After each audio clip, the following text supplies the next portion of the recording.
السلام علیکم. بسم اللہ الرحمن الرحیم.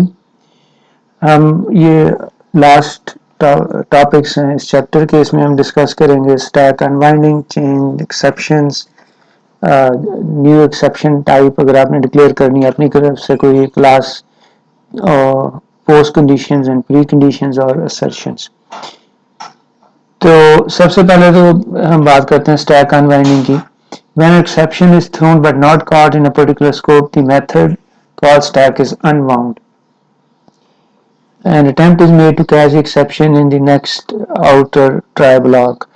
یہ جو ساری انگریزی لکھی ہے اس کے لیے ہم ایک ایگزامپل دیکھتے ہیں کہ اس کا کیا مطلب ہے. یہاں پر یہ ایک پروگرام ہے جس میں یہ آپ دیکھیں کہ لکھا ہوا ہے ٹرائی میتھڈ 1 اور پھر اس کی کارسپونڈنگ کیچ بلاک ہے. تو ہم یہ میتھڈ 1 پہ جا کے دیکھتے ہیں. میتھڈ 1 جو ہے وہ کہہ رہا ہے کہ میں نہ ایکسیپشن تھرو کروں گا، میں ایکسیپشن تھرو کر سکتا ہوں، اور اس کے اندر صرف وہ اس میتھڈ 2 کو کال کر رہا ہے. اب ہم میتھڈ 2 کی طرف جاتے ہیں. میتھڈ 2 بھی کہہ رہا ہے کہ میں بھی ایکسیپشن تھرو کر سکتا ہوں، اور وہ کر کیا رہا ہے، وہ میتھڈ 3 کو کال کر رہا ہے. میتھڈ 3 جو ہے وہ بھی کہہ رہا ہے جی میں نا ایکسیپشن تھرو کر سکتا ہوں، اور وہ ریئلی ایک ایکسیپشن آبجیکٹ کریٹ کر رہا ہے اس کی ورڈ نیو کے ذریعے. ٹھیک ہے. تو اب یہ پروگرام کی جو ایگزیکیوشن ہے اس کو اگر ہم دیکھیں تو ہمارے پاس اس طرح جو ہے وہ ہمارا کال سٹیک بن رہا ہے جس میں یہ مین ہے. مین نے کال کیا میتھڈ M1 کو، M1 نے کال کیا میتھڈ M2 کو، میتھڈ M2 نے کال کیا میتھڈ M3 کو. تو جو میتھڈ M3 ہے اس نے یہاں پہ یہ ایک نیا ایکسیپشن کا آبجیکٹ بنایا اور اس کو تھرو کر دیا، اور اس کے اندر اس نے میسج جو لکھا وہ ہے ایکسیپشن تھرون ان میتھڈ 3. ٹھیک ہے. اب یہ اس نے ایکسیپشن جو تھرو کی تو اب یہ جو ہے نا یہ ان باؤنڈ ہونا شروع ہوا، اور یہ جو ہے یہ ختم ہو گیا میتھڈ، اور ہماری جو ایگزیکیوشن ہے وہ پہنچ گئی میتھڈ 2 کے پاس. ٹھیک ہے. یہ آپ دیکھیں جو ہمارا ٹاپ کے اوپر میسج آیا ہے وہ ہے ایکسیپشن تھرون ان میتھڈ 3. ٹھیک ہے. تو اب یہ ایگزیکیوشن جو ہے یہ یہاں سے نکل گئی اور چلی گئی میتھڈ 2 کے پاس. میتھڈ 2 نے کیونکہ کال کیا تھا میتھڈ 3 کو تو ایگزیکیوشن ادھر آ گئی، لیکن میتھڈ 2 نے بھی کوئی کام نہیں کیا اس کے ساتھ. اس نے بھی اس ایکسیپشن کو جانے دیا کیونکہ اس نے یہ کہا کہ میں یہ ایکسیپشن تھرو کر سکتا ہوں، تو اس نے بھی اس کو کیچ نہیں کیا بلکہ آگے جانے دیا. اور وہ اب میتھڈ 2 ختم ہو گیا. میتھڈ 2 ختم ہوا تو ہم واپس آ گئے میتھڈ 1 میں. میتھڈ 1 جو ہے وہ بھی کچھ نہیں کر رہا ایکسیپشن کے ساتھ. اس نے بھی ڈکلیئر کیا ہوا تھا کہ میں یہ تھرو کر دوں گا. تو اب یہ ایکسیپشن جو ہے یہاں سے پہنچ گئی ادھر. یہاں پر ہم نے اس کو ٹرائی کیچ بلاک کے اندر رکھا ہوا تھا اس میتھڈ کو، تو اب یہ ایکسیپشن ہم نے کیچ کر لی ادھر. اب یہاں سے ہم یہ کہہ رہے ہیں یہ جو میسج ہم نے بھیجا تھا ادھر وہ ہم نے ادھر پرنٹ کر دیا، اور اب یہاں پر یہ ہم نے اس کا جو ہے سٹیک بھی پرنٹ کر دیا. ٹھیک ہے. دوبارہ اس کی طرف میں آپ کو شو کرتا ہوں کہ یہ ایکسیپشن تھرو ہوئی 3 سے 2 کے پاس گئی. 2 نے بھی ہینڈل نہیں کی، 2 نے 1 کے پاس پھینک دی. 1 نے بھی ہینڈل نہیں کی، 1 نے مین کے پاس پھینک دی. اوکے. مین جو ہے اس نے ایکسیپشن ایکچولی ہینڈل کی ہے اس ٹرائی کیچ بلاک میں. ٹھیک ہے.